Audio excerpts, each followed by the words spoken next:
Thank you, everyone. My name's Mark Chilcote. I'm the Managing Director of Energy Renaissance. I'd like to sincerely thank the Prime Minister, Minister Andrews and Senator Hughes for coming and visiting our site. Also like to thank all of our partners and guests and members of the media here today. We're standing on the site of what will be the first advanced manufacturing facility of lithium-ion batteries in Australia. It'll be a 4,500 square metre facility.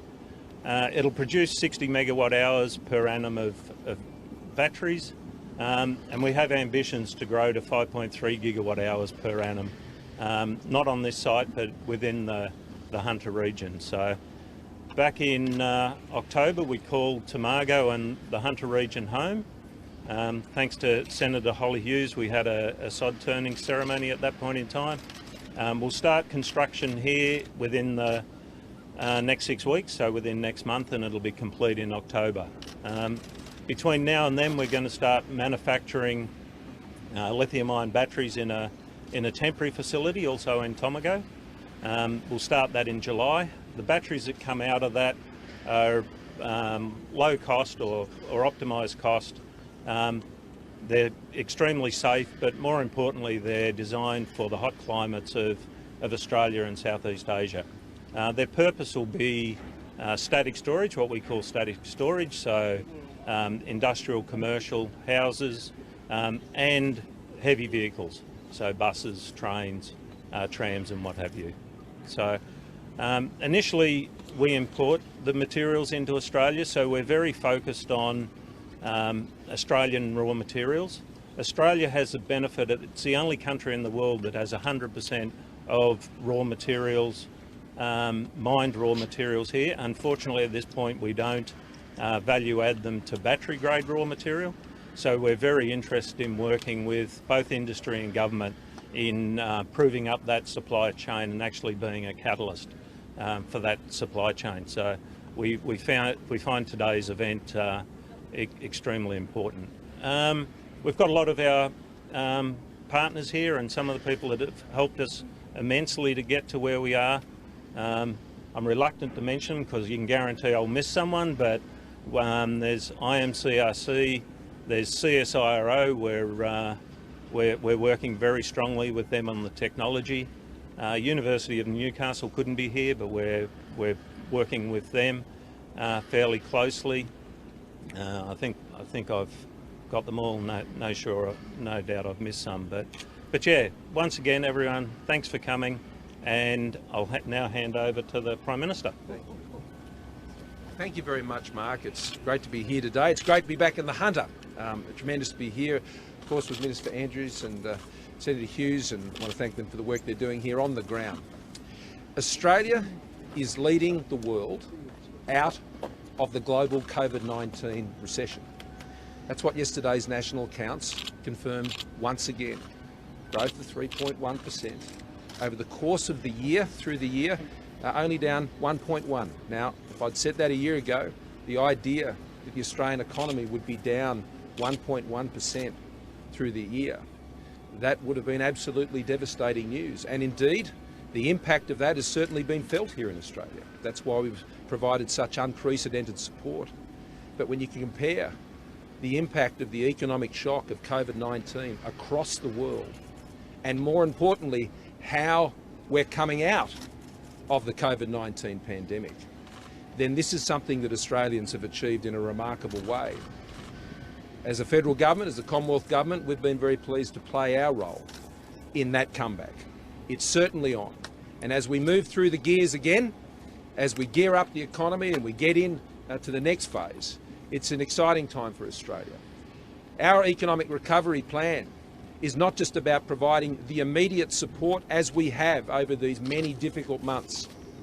It's also about the rebuilding that is going on now and the building for the future, which is what you're seeing right here. In the Hunter, they're building the future on this site with lithium-ion batteries. When I think of all the regions of our country, it's very hard to consider a region that will benefit more from the economic policies we're putting in place than the Hunter. When I reflect on my last few visits here to the Hunter, firstly, the gas-fired recovery and how we need to address the energy needs of this important sector. Then to be here for the Joint Strike Fighters maintenance program occurring over at Williamtown, and the defence industry that is being built here and expanded here in the Hunter, and to be back here again today to launch the resources, technology and critical minerals processing plan pathway, the priority roadmap for our manufacturing strategy. Once again, we find here in the Hunter those investors, those partners, whether they're in the CSIRO, the University of Newcastle, coming together to make the reality of manufacturing here in Australia for the future, just not for the present. I've been here before looking at the skills development that is being done and the training that is occurring here under the programs we're putting in place, providing the workers for the places that we're standing on right now. As Mark was saying to us, when I asked him before, why here, Mark? He talked about the skills, he talked about the university, he talked about the CSIRO, he talked about the partnerships, he talked about the opportunities, and here they are in the Hunter. And that's tremendously exciting to see that our manufacturing strategy that we set out in last year's budget, some $1.3 billion specifically going into these partnership grants that are driven by these roadmaps developed up together with industry, will see critical areas like critical minerals processing, making the batteries that will power the world's economy into the future. And it's not a new issue for us. For some time now, our government has been working closely, whether it's been the United States or Japan or other parts of the world through our partnerships, about how we can fill in the supply chains around critical minerals and rare earths. It has been a key topic of our national level discussions. It is a sovereign and strategic priority for Australia to ensure that we are hardwired into this supply chain around the world, and a supply chain that Australia and our partners can rely on, because these rare earths and critical minerals is what literally pulls together the technology that we will be relying on into the future. So preserving the industrial base that has been so successful here in the Hunter, but also giving it a future through these types of initiatives. I'm going to ask Karen Andrews to make a few comments on that strategy in a second, but there are a couple of other matters I'm sure you understand that I need to address. First of those is the AstraZeneca vaccine, as you know, has arrived in Australia. The Minister for Health announced that a few days ago. I can now tell you that the batch testing for the AstraZeneca vaccine that has arrived has been completed and it's being distributed to the states. And I understand that the first of those vaccines will be administered in South Australia tomorrow. That's welcome news. And the next phase of the receipt of those vaccines that we were able to secure from overseas, supporting the first phase of this rollout of the vaccine across the country.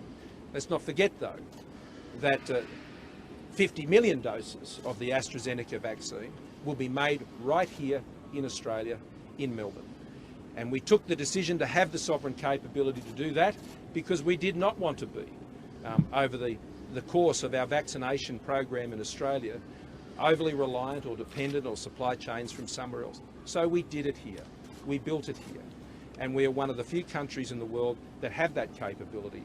And so while these initial doses of AstraZeneca that have come in from overseas have been approved by the Therapeutic Goods Administration and now batch tested, will be rolled out, and that commences from tomorrow, what will follow that is ultimately the approval of the manufacturing process here in Australia for the AstraZeneca vaccine, which will launch the next very significant phase of the homegrown vaccination of Australians for COVID-19.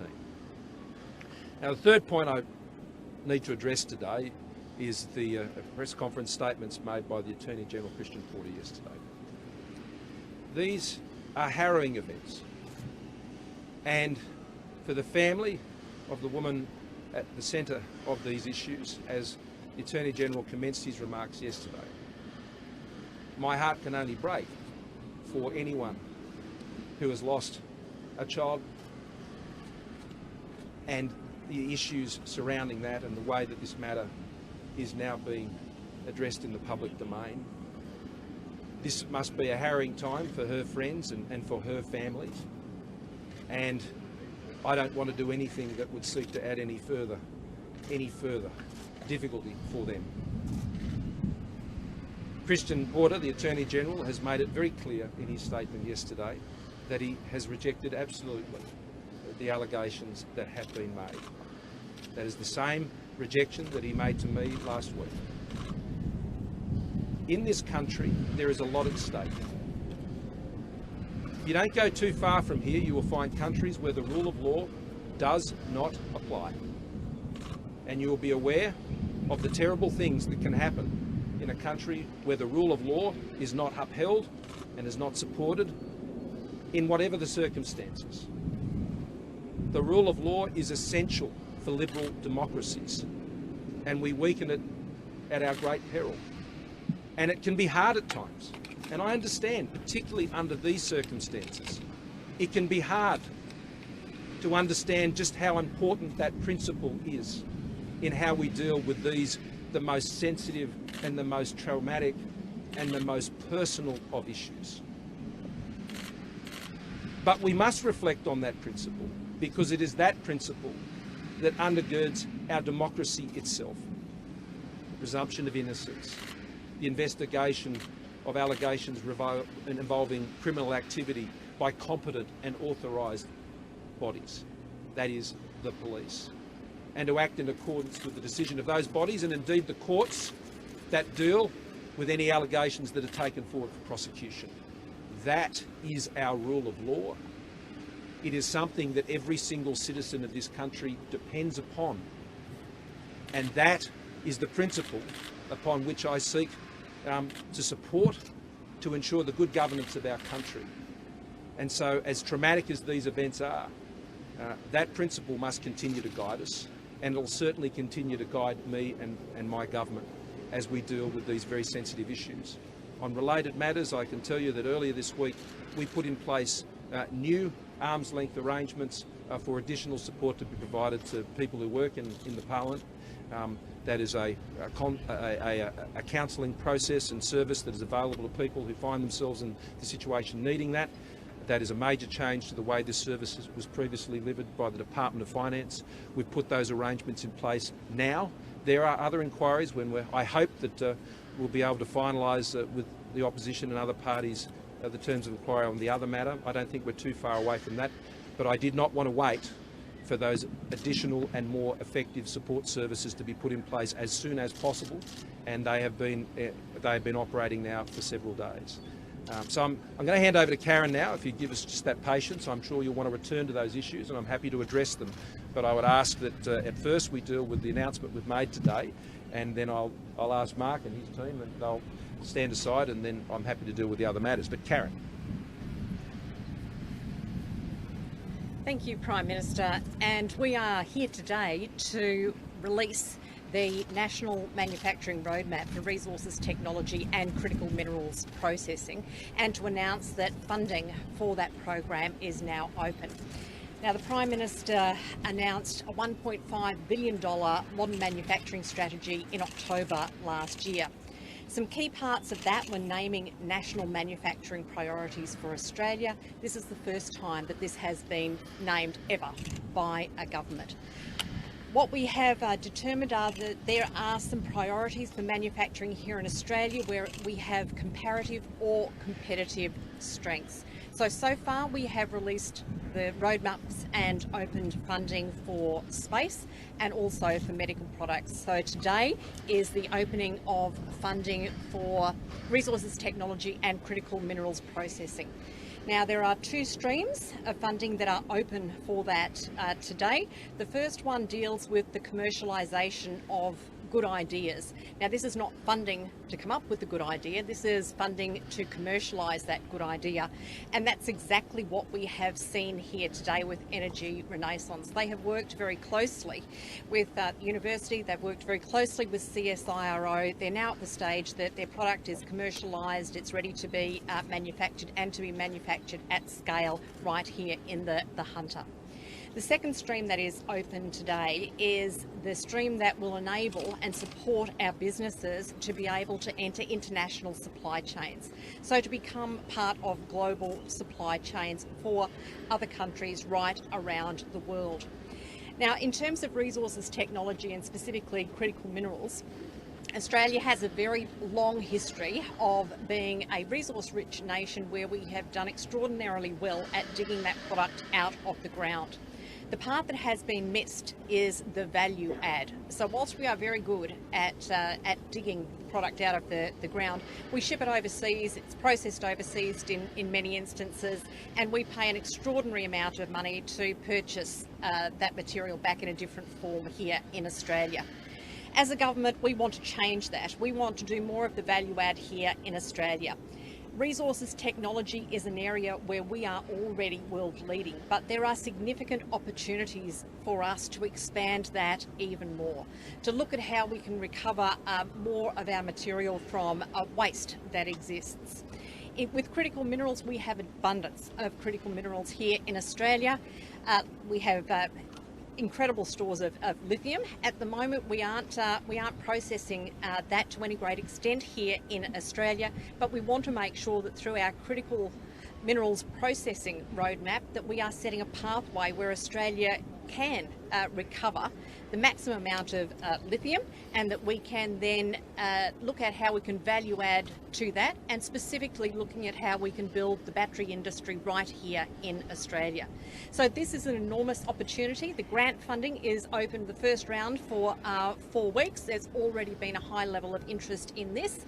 There are 3 more priority areas to go, and we will be releasing those over the next few weeks. Thank you. So questions if you have them on the manufacturing initiative today or the Hunter for that matter. Prime Minister, you're going to visit the Port of Newcastle later on. Support the establishment. I want to ensure that the Newcastle port can deliver all the services that this region needs for it to be successful. There are some processes currently underway that are addressing those issues. The Treasurer announced those a little while back. I know they've been well received here, and I want to see those followed through. But let me be very clear about the outcome I want to see. Whether it's the port here in Newcastle, the port up in Townsville, or wherever the ports may be, I want to be able to, in Gladstone, I want these ports to be able to service the regions as fully and as competitively and as is possible. That's what I want to see. I want to see the Port of Newcastle working for the Hunter, and I'll be working to that end.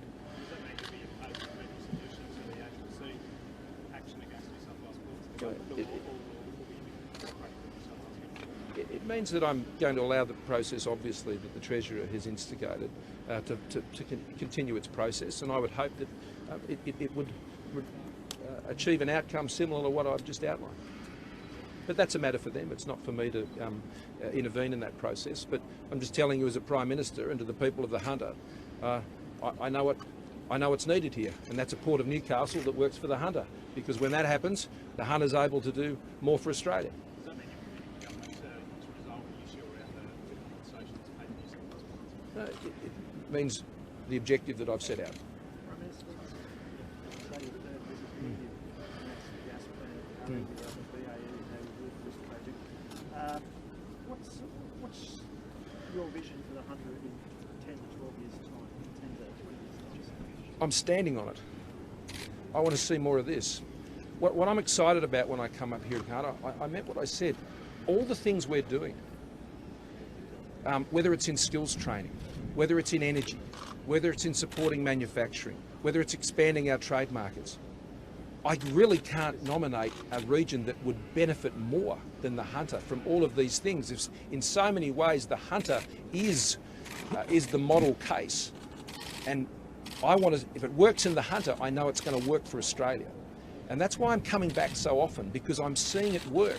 I'm seeing the collaboration between universities, science agencies, investors. I'm seeing the passion, I'm seeing the commitment, and I'm just keen to ensure that I'm working with the Hunter to remove any obstacles that could be in their way, because I can assure you, a policy problem solved here in the Hunter means it's going to be a policy problem solved elsewhere in Australia. Because these are the regions that I particularly want to see go ahead into the future. And so whether it's making lithium batteries or continuing to make aluminium, or it's the processing works that will occur here, or the training or the science exploration, the medical products, all of this, I want to see it happen. And I know if it's happening in the Hunter, I know it's happening in Australia. Three times in 6 months, do you, if you're in the Patterson electorate again, you support with Whitmore as a Liberal candidate in this election? Well, I will allow the party members to make those decisions, and I'm sure they'll make a very good decision. No, Captain, speak on that. I will allow the party to make their call. Prime Minister, Lex Greenstone, supply chain finance company, is teetering on the brink of insolvency and has applied for protection under Australian law. He says there's 7,000 jobs at risk, some here in Newcastle, some in Whyalla. Have you been briefed on this? It's not a matter I can comment on today, no. Have you had any contact?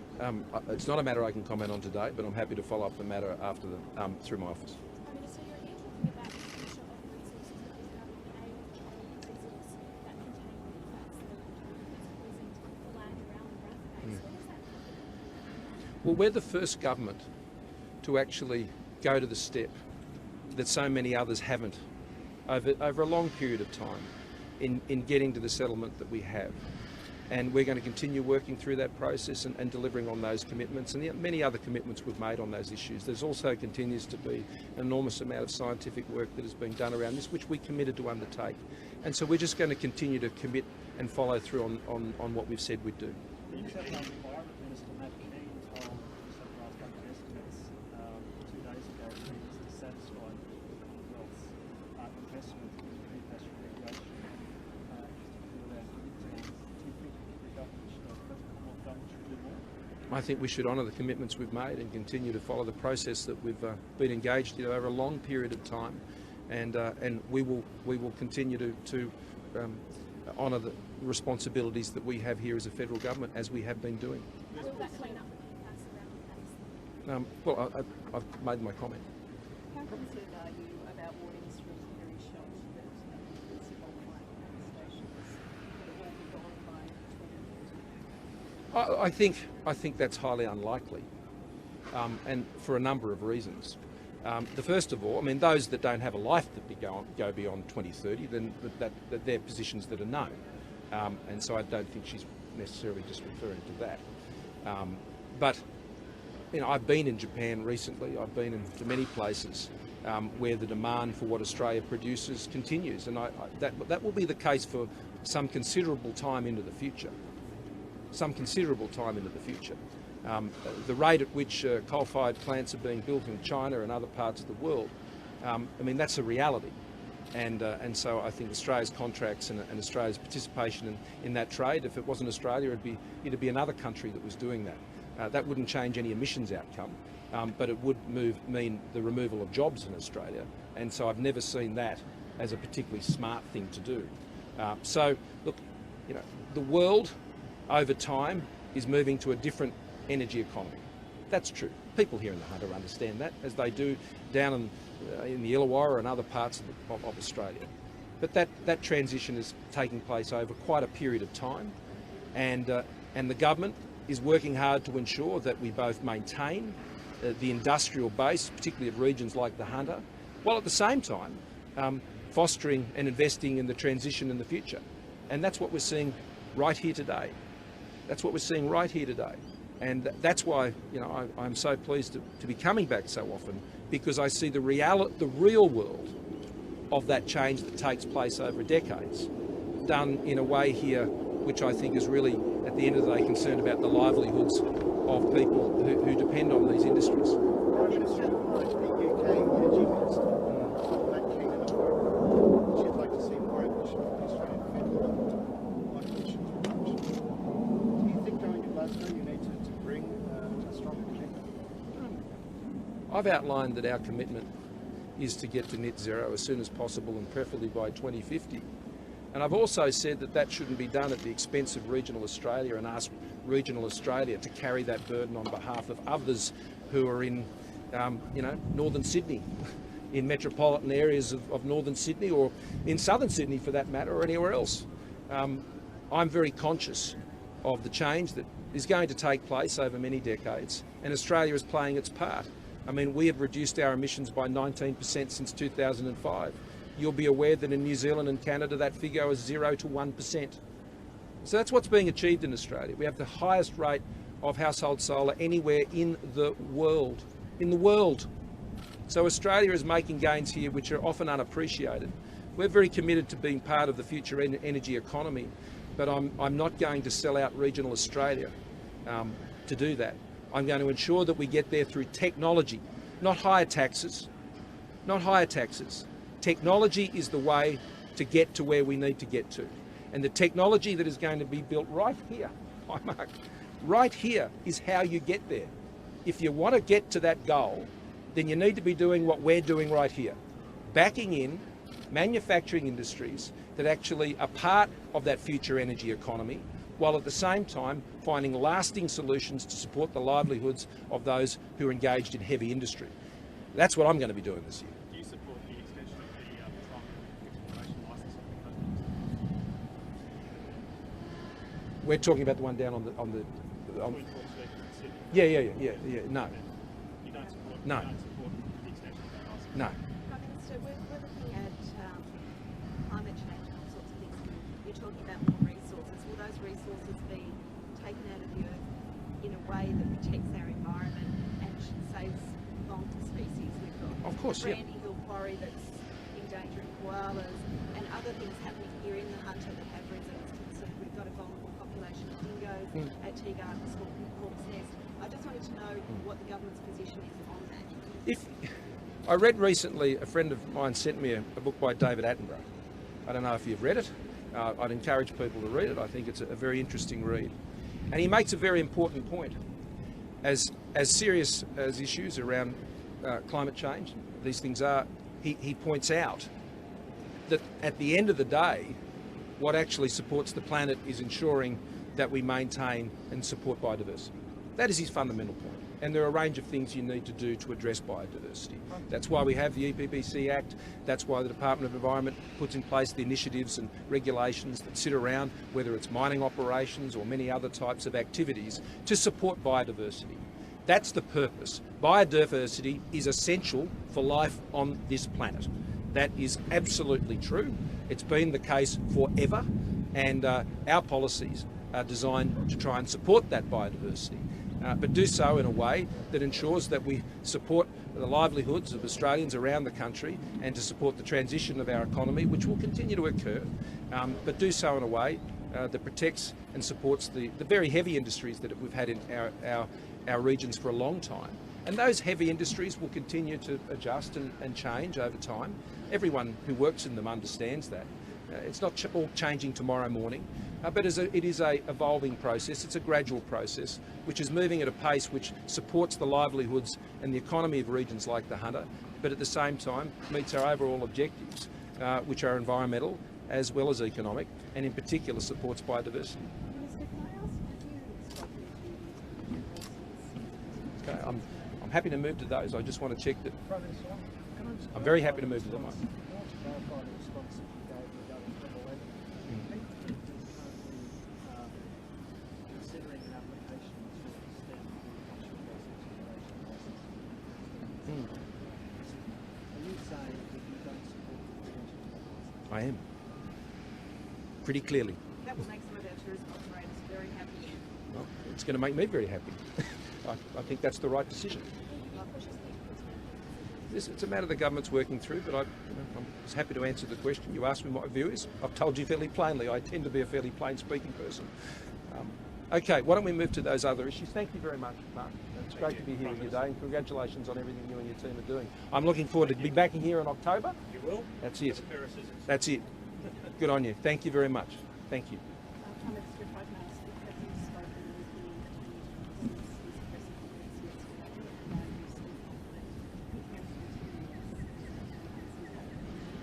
Yes, I have, and yes, I am. I spoke to the attorney yesterday, and I'm pleased that he's taking some time to get support to deal with what has obviously been a very traumatic series of events, as you'd appreciate, and he's getting that support as well as the support of his colleagues as he takes that time, and I'm looking forward to him returning to his duties once that period of leave is completed. Did you believe his account of events that he said yesterday? Look, my judgment is based on the report of the police, and that's the point I was making before. They are the competent and authorised authorities to make the judgments about any such allegations, and they have made their conclusions, and that's, as people have said in similar occasions in the past, that's where the matter rests. Of course, because the police have dealt with this matter and given us their understanding of these issues and their status. And as has been the case on other occasions, that's where the rule of law completes its process. There have been some criticism of the national broadcasters' coverage of this scandal. Do you have any concerns with the way it's been covered? No, that is not my concern. That's not my issue. My issue here has been to try and deal with what has been a very traumatic series and sensitive series of issues now going over several weeks, but particularly this one. And my concern is for those directly impacted, particularly the family and the close friends, who I'm sure, and there are, you've seen the reports about the different views there, and also others who have had allegations made of them and their mental health situation, which is in good shape. But it's important that people under any of these sort of stresses take the opportunity now to ensure that they can take the space and be in a position where they can return to their duties as soon as possible. It does appear that he might be considering retirement. Do you think that he will come back? Yes, I do, and no, there's been no suggestion of that whatsoever. He is looking forward to coming back. And to resuming his duties. We have a lot to do, and we are doing it. It's demonstrated by what we're doing here today. There are many sensitive and difficult issues we're dealing with as a government. I began this week revealing to the country the Royal Commission into Aged Care's findings and their report. Whether it's that, just this week we have had the Royal Commission in Victoria into mental health. I'm looking very much forward, as the Premier and I have been discussing now for many months, how we can work together to put in place a better state-federal model in dealing with mental health. There is the significant issues of managing our energy economy, of getting our manufacturing sector going, of rolling out our infrastructure program, of most significantly rolling out the COVID vaccine and keeping Australians healthy and safe as we come out of the COVID-19 pandemic and restoring the jobs.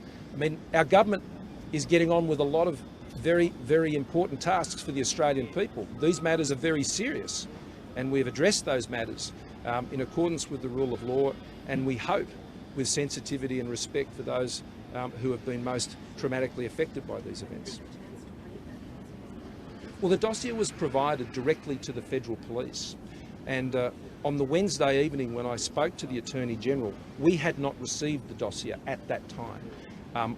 We were aware that such an anonymously provided set of documents had been provided to other members, in particular Celia Hammond, as well as Senator Wong and Senator Hanson-Young. Now, at that time, my office had not received those documents, but we were aware of the contents of those documents because I contacted had a discussion with Celia Hammond, and she advised me of its contents and that she'd provided them to the Federal Police. So I spoke to the Federal Police Commissioner, and we had a discussion about the contents of that material, and he advised me of the process they were following.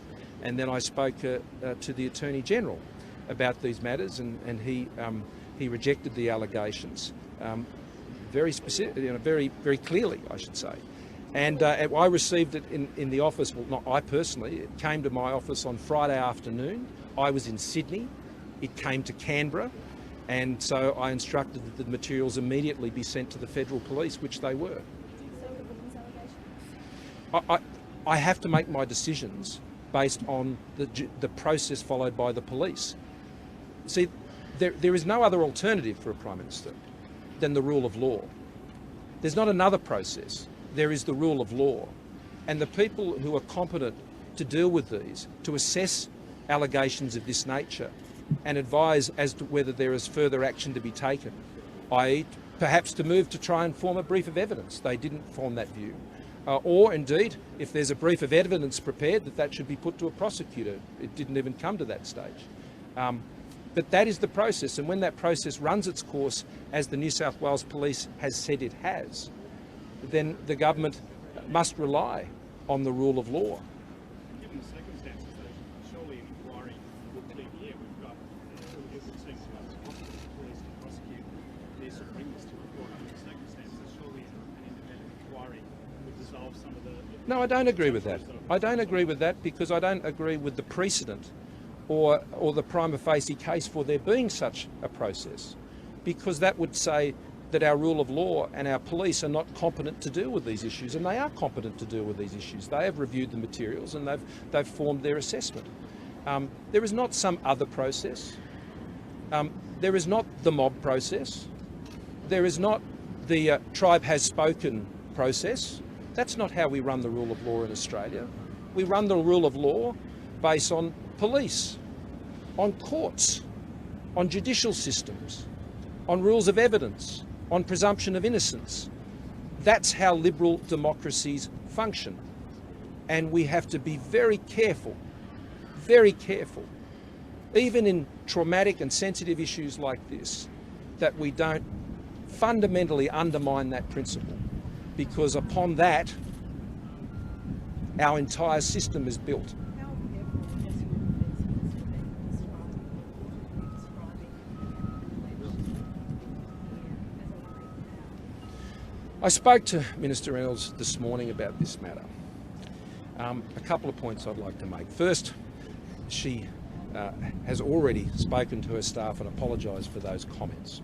So she knows those comments to have been inappropriate and wrong. The second point I make, and I share her view obviously about that, the second point is they were made in her private office in a stressful week, and they weren't made in a public place, and nor were they intended for that. That doesn't excuse it, not for a second. And she made the appropriate apologies to her staff and rectified that. The third one I want to be very clear about is she was not making those comments, as she said to me this morning, in relation to the allegation of sexual assault. She was not saying that about that at all.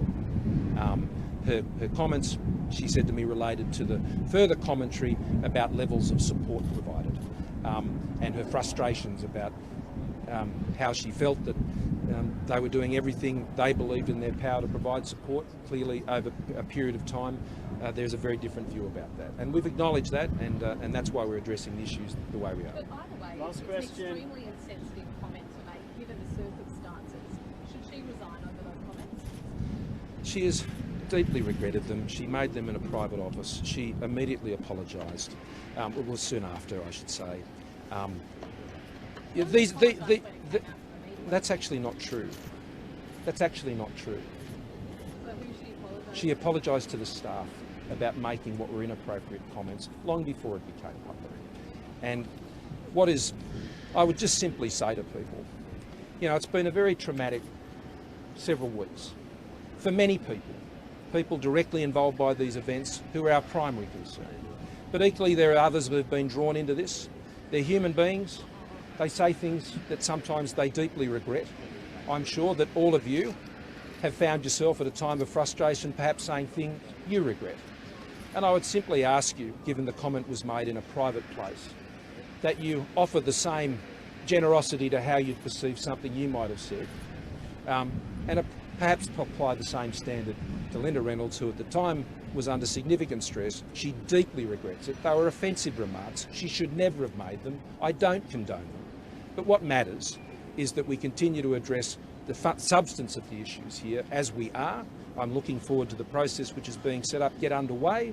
I'm pleased that we've already been able to put in more support at arm's length for staff members, or indeed members and senators who find themselves in a position where they need that counselling and support. It's done through the same organisation that also provides the 1800 Respect service in Australia. So that's a good initiative. We've taken action on that. Of course I understand the significant interest in these issues. They're very important. We're dealing with them. But at the end of the day, we have to deal with them in accordance with the fundamental principles upon which this country operates. We are a liberal democracy. At this time, I see liberal democracy under threat in so many places around the world. And so I'm going to stand up for liberal democracy each and every occasion. And I think we all as Australian citizens have an obligation to do that. Thanks very much, everyone.